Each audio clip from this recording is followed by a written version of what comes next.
Hello everyone, welcome to our YouTube channel. इस video में हम रेलवे एनटीपीसी का जो पेपर 5 अप्रैल 2016 की शिफ्ट 2 में हुआ था उसमें जो मैथ के क्वेश्चन पूछे गए थे वो सारे करेंगे। इससे पहले ही मैंने बहुत सारे पेपर सोल्व किए हैं। अगर आपने वो वीडियो नहीं देखे तो डिस्क्रिप्शन में प्लेलिस्ट का लिंक दिया हुआ है, आप चेक कर सकते हो। तो चलिए वीडियो को शुरू करते हैं। फर्स्ट क्वेश्चन है 10 टॉफ़ियाँ तथा 20 मिनट का क्रय मूल्य 40 रुपीज़ है, यानी 40 रुपये है। यदि टॉफ़ियों तथा मिनटों की संख्या आपस में बदल दी जाए तो कीमत 10 रुपये बढ़ जाती है, तो प्रत्येक मिनट का क्रय मूल्य ज्ञात कीजिए। देखिए, मैं टॉफ़ियों को टी से डिनोट कर रहा हूँ और मिनट को एम से, तो 10 टॉफ़ी प्लस 20 मिनट, ठीक है ना। इसका जो क्रय मूल्य है वो कितना है, 40 रुपये, राइट। यदि टॉफ़ियों तथा मिनटों की संख्या आपस में बदल दी जाए, अब टॉफ़ी कितनी थी, 10, ठीक है, और मिनट 20 थी। अब क्या करो, संख्या बदल दो, 20 टॉफ़ी है और 10 क्या है, मिनट। तो जब संख्या बदल रहे हैं तो क्या होगा, कीमत 10 रुपये बढ़ जाती है। पहले कीमत कितनी थी, 40 रुपये, अब कितनी हो जाएगी, 50, क्योंकि 10 रुपये बढ़ गई। तो हमें मिनट का मूल्य ज्ञात करना है, यानी एम की वैल्यू फाइंड आउट करनी है, राइट। बिल्कुल इजी क्वेश्चन है। आप करिए क्या, मिनट की वैल्यू निकालनी है तो टॉफ़ी की वैल्यू को कैंसिल कीजिए। अब यहाँ पे 10 टी है, यहाँ पे कितना है, 20 टी, ठीक है। तो इसको क्या करिए, 2 से मल्टीप्लाई कर दीजिए। जब मैं 2 से इस इक्वेशन को गुना करूँगा तो मेरे पास क्या आएगा, 20 टी, 40 मिनट और 80, राइट।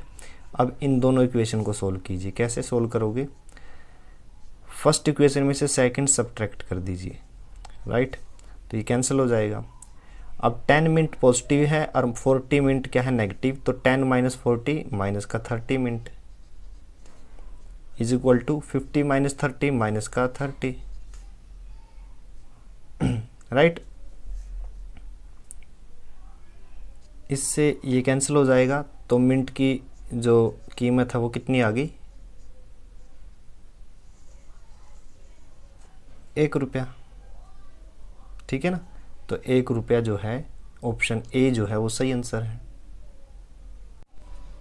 नेक्स्ट क्वेश्चन है, यहाँ 64 आदमी यानी 64 आदमी, 48 महिलाएं तथा 32 बच्चे जिन्हें समान अनुपात के समूहों में शामिल किया जाना है, किसी को भी बिना छोड़े इस प्रकार के कितने समूह बनाए जा सकते हैं। देखिए, 64 क्या है, मैन, 48 फीमेल है, ठीक है ना, और 32 क्या है, चाइल्ड है, यानी बच्चे हैं।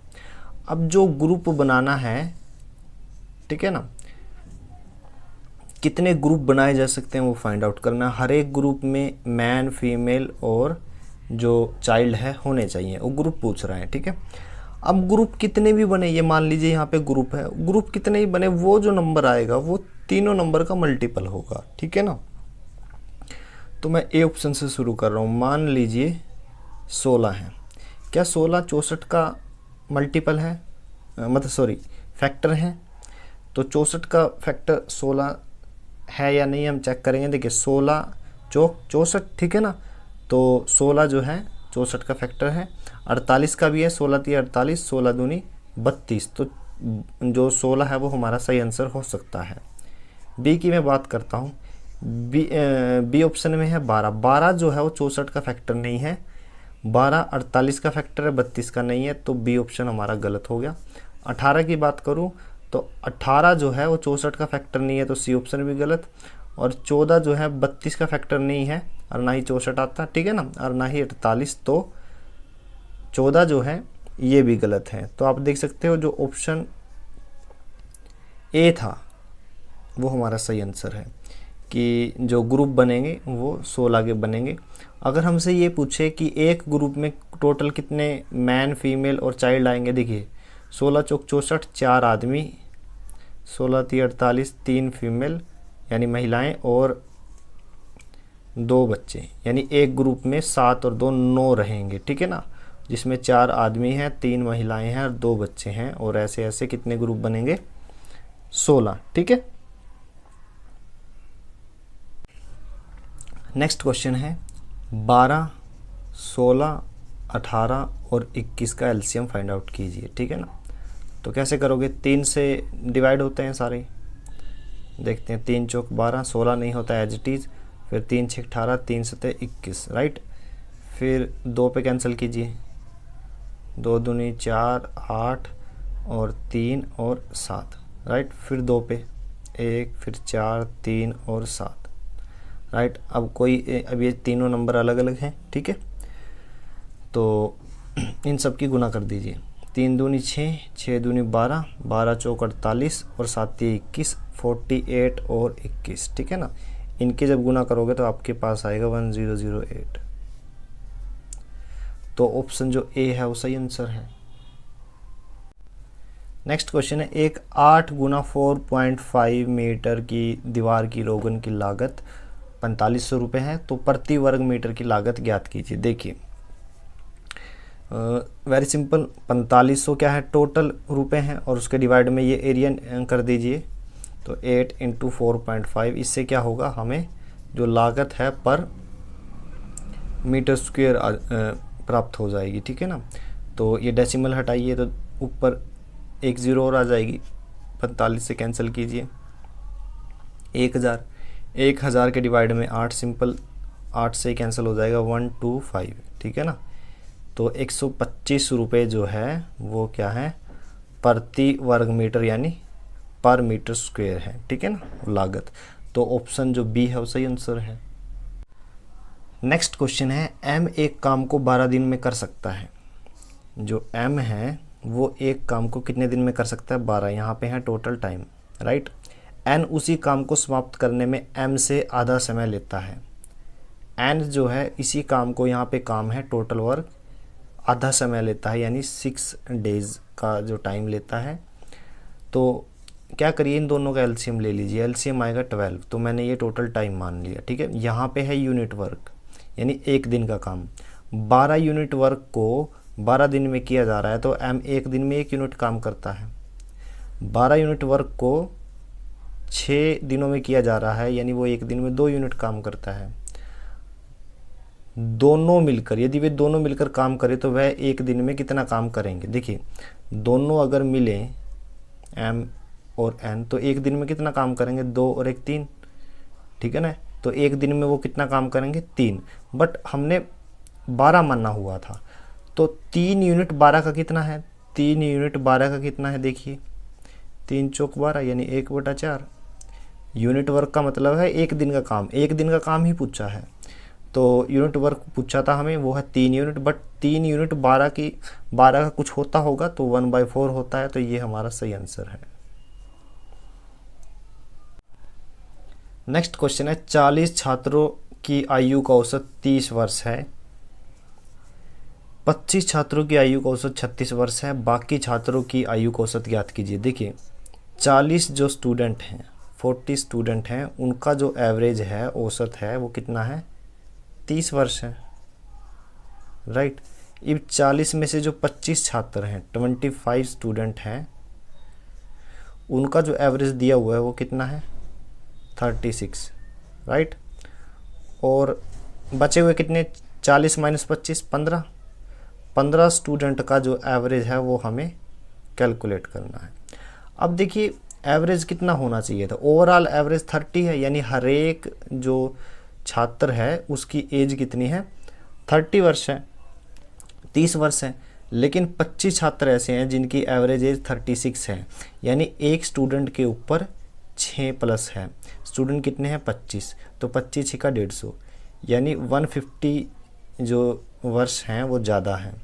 अब ये जो 150 वर्ष ज़्यादा हो गए वो यहाँ कम हो जाएंगे, ठीक है ना। तो यहाँ पे कितने हुए, -150।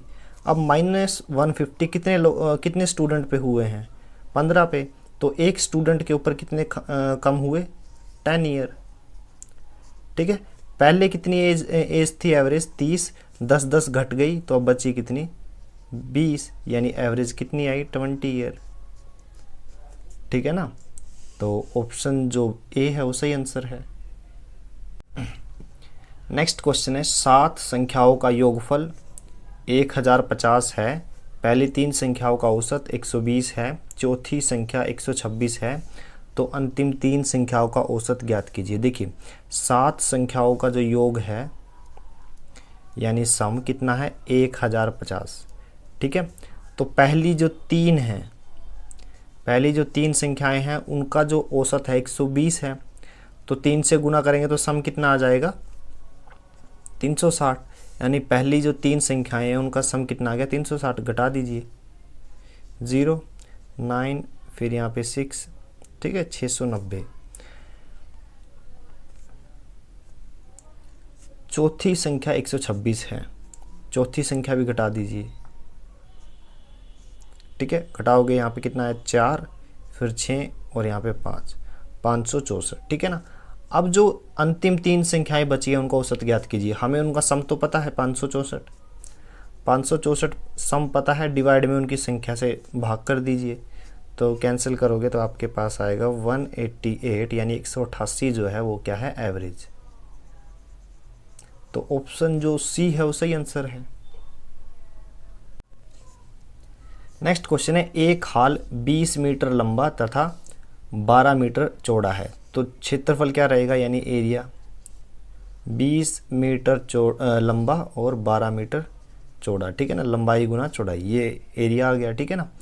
अब बात करते हैं हाल को ढकने के लिए 500 मिलीमीटर और 300 मिलीमीटर के आकार की कितने टाइलें लगेंगी। तो छोटा ए मतलब टाइल का एरिया कितना आएगा 500 मिलीमीटर गुना 300 मिलीमीटर, ठीक है ना। तो कैसे आएगी, कुल क्षेत्रफल में से कुल क्षेत्रफल को डिवाइड कीजिए एक टाइल के क्षेत्रफल से, ठीक है। तो नंबर ऑफ टाइल्स आ जाएंगी, तो number of tiles that is equal to area of whole divided by area of tile, ठीक है ना। तो 20 मीटर को मैं अगर मिलीमीटर में कन्वर्ट करूं तो 1000 से मल्टीप्लाई करना पड़ेगा, गुना 12 फिर मीटर को मिलीमीटर में कन्वर्ट करूंगा 1000 मिलीमीटर, राइट। डिवाइड में क्या है 500 millimetre, 300 millimetre, right.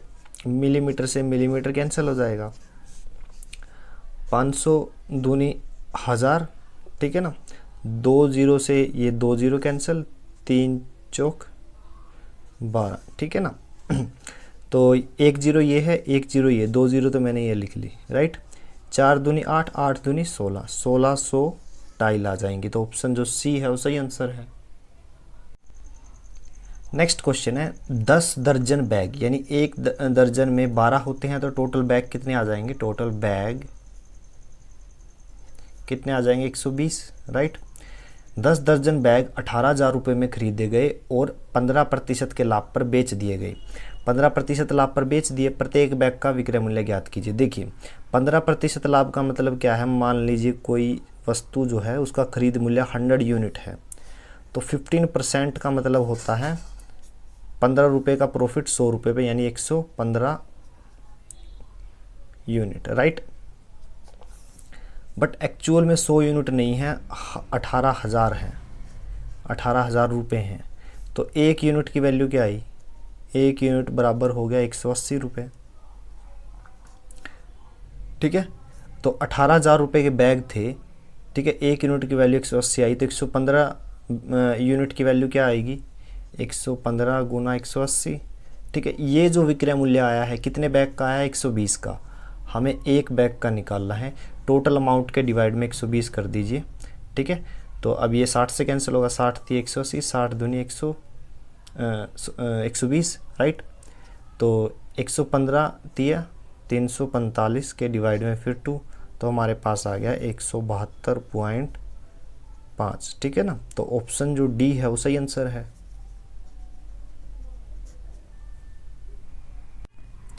Next question है, पी क्यू आर का औसत भार 45 किलोग्राम है। औसत भार 45 किलोग्राम है, तो पी क्यू आर का अगर मैं सम निकालूं तो वो किसके इक्वल होता है, वो इक्वल होता है उनकी संख्या की, संख्या है 1 2 3 गुना एवरेज के, ठीक है ना। तो ये आ जाएगा 135 kg, राइट। अब पी तथा क्यू का औसत भार कितना है, पी और क्यू का अगर मैं सम निकालूं तो वो किसके इक्वल आएगा, उनकी संख्या 1 और 1 2 गुना एवरेज के 43, यानी टोटल आ गया 86, ठीक है ना।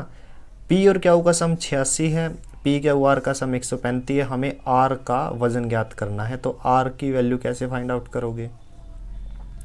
135 माइनस 86, ठीक है ना। तो यहाँ पे आ जाएगा 9 और 4 49 kg, राइट। तो ऑप्शन जो ए है वो सही आंसर है। नेक्स्ट क्वेश्चन है, क्याऊ का वेतन पी के वेतन का 4/5 भाग है जो 85,000 रुपये हैं। यानी पी का जो वेतन है वो दिया हुआ है 85,000 रुपये, राइट। और क्याऊ का कितना है?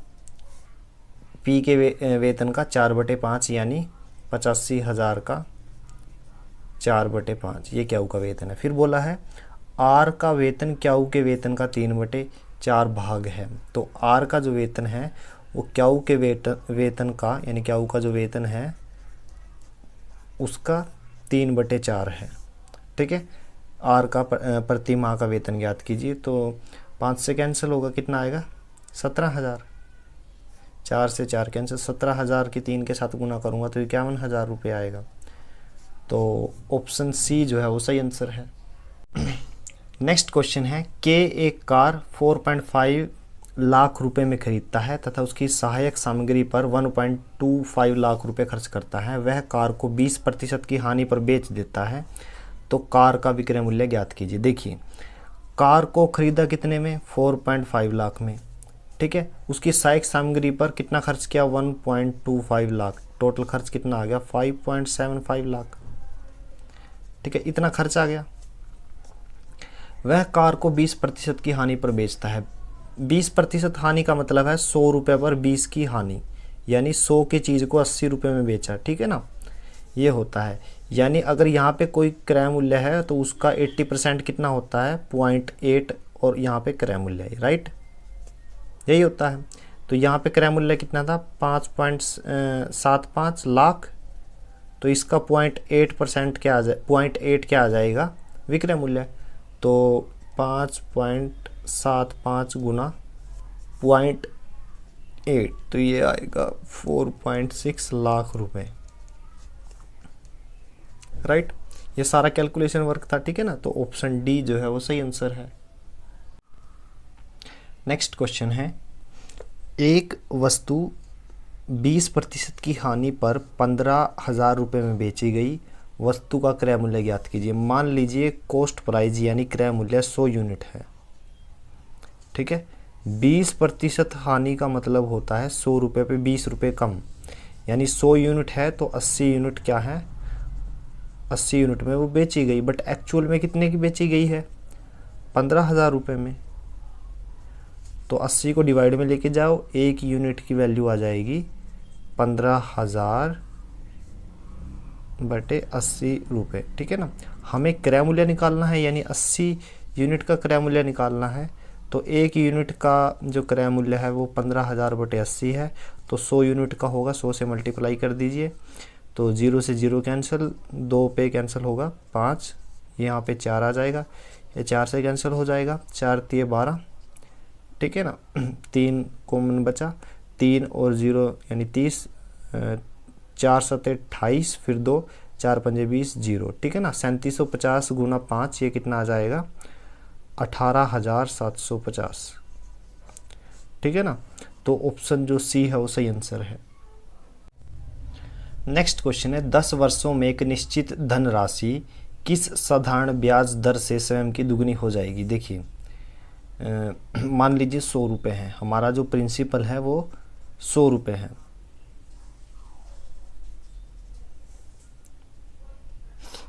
10 वर्षों में क्या हुआ? वो स्वयं का दुगना हो गया, ठीक है ना। तो यहाँ पे जो 10 ईयर के बाद वो कितना हो गया? 200 रुपये, राइट। अब देखिए 100 रुपये से 200 हुआ है तो 10 वर्षों में कितना ब्याज मिला? 100 रुपये का। तो 100 रुपये का ब्याज मिला है 10 वर्षों में, तो एक वर्ष में कितना मिलेगा? 10 रुपये, ठीक है ना। तो रेट हमसे पूछा है, रेट होता है कितना ब्याज मिला 100 रुपये पर एक साल में, उसको रेट बोलते हैं। तो 10% जो है वो रेट है, जो यहाँ पे जो रुपए आए हैं वही रेट है। तो ऑप्शन जो डी है वो सही आंसर है, क्योंकि रेट की डेफिनेशन ही यही होती है कि कितना ब्याज मिला 100 रुपये पर एक साल में, उसको रेट बोलते हैं। तो पहले ही मैंने 100 रुपये मान लिया, 10 साल में दुगना हुआ तो 10 साल में 100 रुपये मिले, तो एक वर्ष में कितने मिलेंगे 10 रुपये। तो 10 रुपये आया था एक साल का ब्याज, तो वही यानी 10% क्या है रेट है। नेक्स्ट क्वेश्चन है, 2 अंकों की संख्या तथा अंकों के स्थान आपस में बदलने पर बनी संख्या का अंतर क्या है 45। देखिए जो 2 संख्याएं हैं, मान लीजिए x और y है, पहला डिजिट y दूसरा x है, ठीक है ना। जब उनके स्थान यानी प्लेस में चेंज करूंगा, ठीक है ना, तो उनके जो डिजिट चेंज किए हैं तो जो संख्या बनी है उनका डिफरेंस हमेशा याद रखें 9 का मल्टीपल होता है, ठीक है ना, 9 का मल्टीपल होता है। तो यहाँ पे कितना डिफरेंस दिया है 45, तो यानी 9 का मल्टीपल यानी 9 गुना 5 दिया हुआ है। तो 9 की बजाय जो दूसरा नंबर होता है, जैसे 45 डिफरेंस दिया था तो 9 का मल्टीपल होगा, तो 9 गुना 5 लिख दिया मैंने 45 को। तो जो दूसरा नंबर होगा वो होता है दोनों डिजिट के बीच का डिफरेंस, ठीक है ना। इन दोनों में से मान लीजिए x बड़ा है तो x माइनस वाई जो आएगा वो आएगा जो दूसरा नंबर है। तो हमसे यही पूछा रहा दोनों अंकों के बीच का अंतर क्या रहेगा, तो वो आंसर है 5। तो option B is the right answer. Next question है, ये नंबर दिए गए हैं, इसका एवरेज फाइंड आउट करो। तो 8 + 5 + 6 + 3 + 7 + 4 + 3 + 9, इनको जोड़ दीजिए और उनकी संख्या से डिवाइड करिए, एवरेज आ जाएगा। तो 2 4 6 8, ठीक है ना, 8 से डिवाइड किया तो सम आएगा कितना आ जाएगा, देखिए जोड़िए, 13 और 6 19, 22 29 33 36 36 और 9 45, राइट। 45 के डिवाइड में 8 तो ये आएगा 5.63, राइट। तो ऑप्शन ए जो है वो सही आंसर है। नेक्स्ट क्वेश्चन है, P, Q तथा R मिलकर एक कार्य को 4 दिन में कर सकते हैं।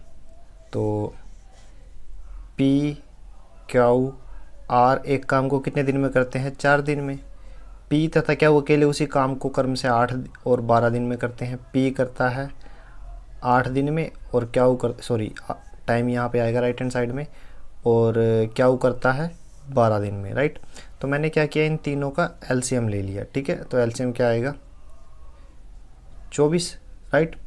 तो यहाँ ये क्या आ गया टोटल वर्क, और ये क्या है total time. Total work by total time कितना होता है, एक दिन का काम। तो 24 के डिवाइड में 4 यानी 6, 24 के डिवाइड में 8 3 आ जाएगा यहाँ पे। और Q जो है 12 दिन में काम करता है, 24 के डिवाइड में 12 यानी वो एक दिन में 2 यूनिट काम करता है, राइट। हमसे पूछा है R अकेला उसी कार्य को कितने दिन में करेगा।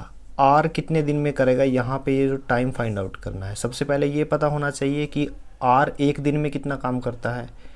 तीनों मिलके एक दिन में 6 यूनिट काम करते हैं। P 3 यूनिट काम कर लेता है और Q 2 यूनिट। तो R कितना करेगा, 6 में से 5 घटा दीजिए यानी 1 यूनिट। R एक दिन में 1 यूनिट काम करता है, तो 24 यूनिट काम कितने दिन में करेगा, 24 के डिवाइड में 1 यानी 24 डेज, 24 दिन हमारा आंसर आ गया। तो डी ऑप्शन सही है। नेक्स्ट क्वेश्चन है, एक समांतर चतुर्भुज की ऊंचाई 7 सेंटीमीटर तथा क्षेत्रफल 161 वर्ग सेंटीमीटर है, इसके आधार की लंबाई ज्ञात कीजिए। देखिए समांतर चतुर्भुज मैंने ऐसे बना ली, ठीक है ना। तो इसकी जो ऊंचाई है वो 7 सेंटीमीटर दी गई है और क्षेत्रफल दिया गया है 161 वर्ग सेंटीमीटर, ठीक है ना। तो आधार की लंबाई क्या रहेगी, आधार की लंबाई रहेगी क्षेत्रफल के डिवाइड में वो ऊंचाई, वो कितनी थी 7, तो कैंसिल कीजिए ये आएगा 23। तो आधार की लंबाई कितनी आ जाएगी 23। ऑप्शन बी जो है वो सही आंसर है। नेक्स्ट क्वेश्चन है, 70,000 रुपये पर 5% वार्षिक दर से 2 वर्ष के लिए चक्रवृद्धि ब्याज ज्ञात करें। चक्रवृद्धि ब्याज मतलब ब्याज के ऊपर ब्याज लगेगा, ठीक है ना। 5% यानी 5% का फ्रैक्शन क्या होता है 5/100 यानी 1/20, राइट।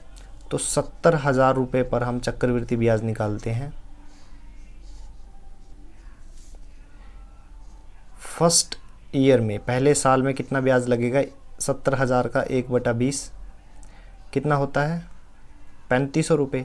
तो पहले साल ब्याज मिला 3500 रुपये। दूसरे साल मैं देखता हूँ, दूसरे साल फिर से 70,000 पे 1/20वां भाग यानी 3500 रुपये, और इस 3500 रुपये पर भी मिलेगा यानी क्योंकि ब्याज के ऊपर ब्याज भी मिलता है चक्रवृद्धि ब्याज में।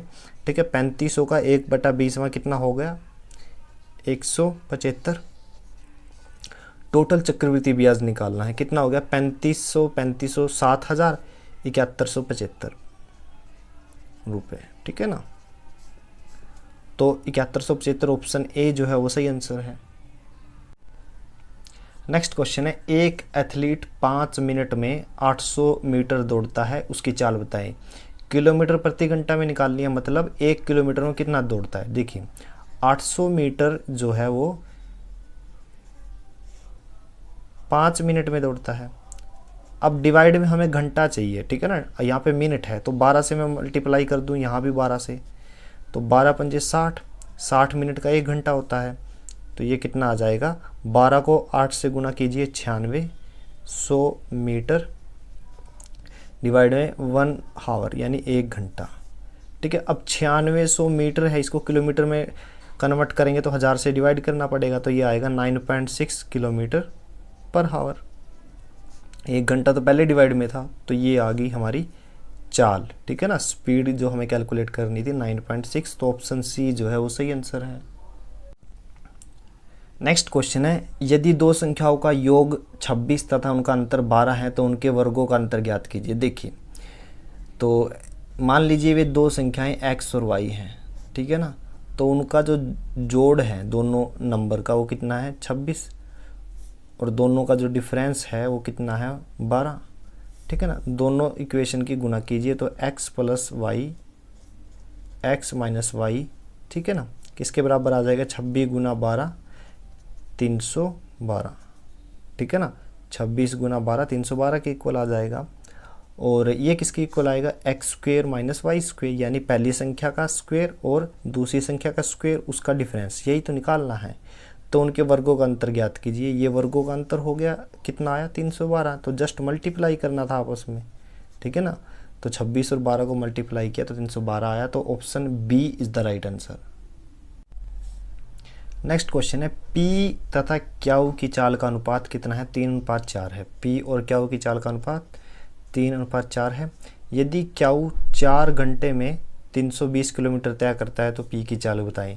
देखिए Q की कैसे निकालोगे, 320 किलोमीटर तय किए उसने कितने घंटे में, 4 घंटे में।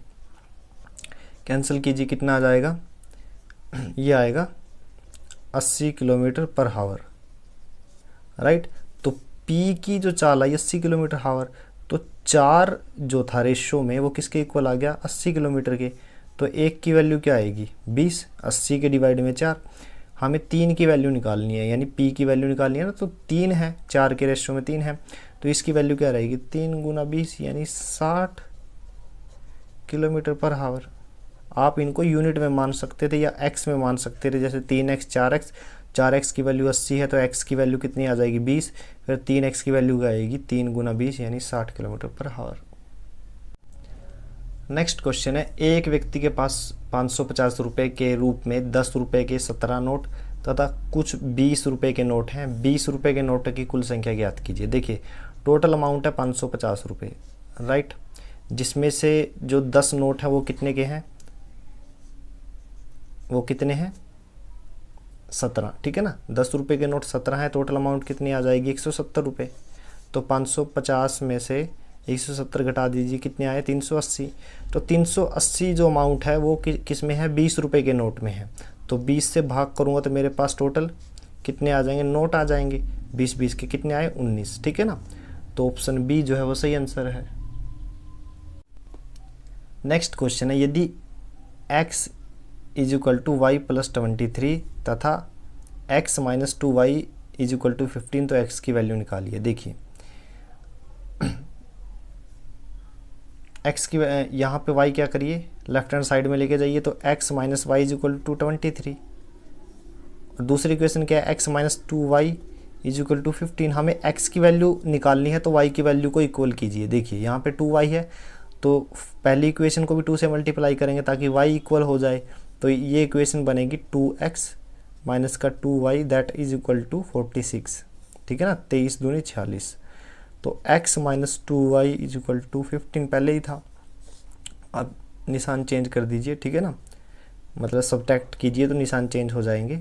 तो 2y माइनस का 2y प्लस का ये कैंसिल हो जाएगा। 2x माइनस एक्स कितने के इक्वल होता है, x के, और 46 माइनस 15 क्या रहेगा, 31। तो x की वैल्यू निकालनी थी, वो क्या आई, 31। तो ऑप्शन सी जो है वो सही आंसर है। नेक्स्ट क्वेश्चन है, ये जो संख्या है इसको डिवाइड कीजिए इस संख्या से, राइट। अब 12 है, 12 की पावर 3 है, तो इसको मैं लिख सकता हूँ 2 की पावर 6 और 3 की पावर 3, राइट। कैसे लिखा मैंने, मैं वैसे एक्सप्लेन ही कर देता हूँ, ठीक है ना। 12 की पावर 3 है, तो 12 को मैं लिख सकता हूँ 3 गुना 4, यानी 3 गुना 4 की पावर 3, ठीक है। और ये 6 है, तो इसको मैं लिख सकता हूँ 2 और 3 की पावर कितना है, 4, राइट।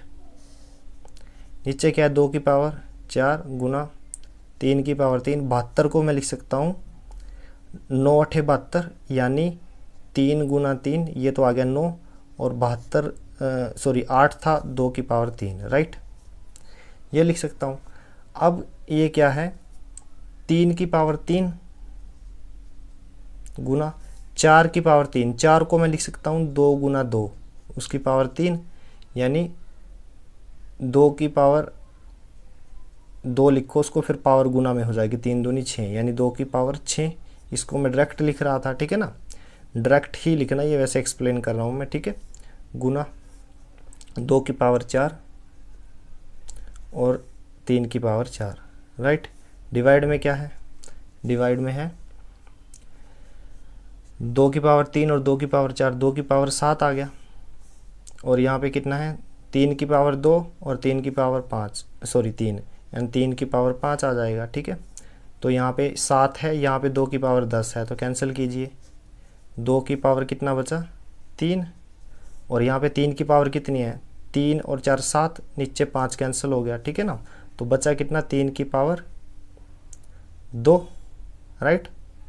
तो 2 की पावर 3 कितना होता है, 8, और 3 की पावर 2 कितना होता है, 9। तो 72 हमारा सही आंसर आ गया। तो ऑप्शन जो ए है वो सही आंसर है।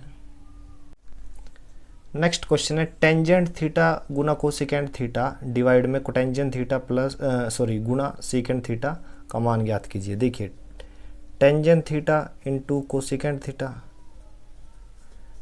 डिवाइड में क्या है, cotangent theta into secant theta, right. Sine और कोस के टर्म में बदल रहा हूँ। टेंजेंट क्या होता है, sine theta cos theta, into cosecant क्या होता है, 1/sin थीटा। कोटेंजेंट क्या होता है, cos theta by sine theta, और सीकेंट क्या होता है, 1/cos थीटा। कोस से कोस कैंसिल, साइन से साइन कैंसिल, ये कोस नीचे आएगा, ये साइन ऊपर जाएगा, तो क्या आया, sine theta by cos theta. किसके इक्वल होता है, sine by cos, tangent theta के। तो ऑप्शन सी जो है वो सही आंसर है। नेक्स्ट क्वेश्चन है, साइन 45 प्लस कोस 45 का स्क्वायर का मान ज्ञात कीजिए। तो साइन 45 किसके इक्वल होता है, 1/√2, प्लस कोस 45 किसके इक्वल होता है, 1/√2, ठीक है। इसका होल स्क्वायर हमें फाइंड आउट करना है। अंदर एलसीएम ले लीजिए, एलसीएम आएगा √2, ऊपर 1 + 1 होल स्क्वायर। 1 + 1 किसके इक्वल होता है, 2 के डिवाइड में √2, फिर होल स्क्वायर। तो 2/√2 कितना होता है, √2 के इक्वल होता है, तो इसका स्क्वायर यानी 2। तो ऑप्शन जो डी है वो सही आंसर है।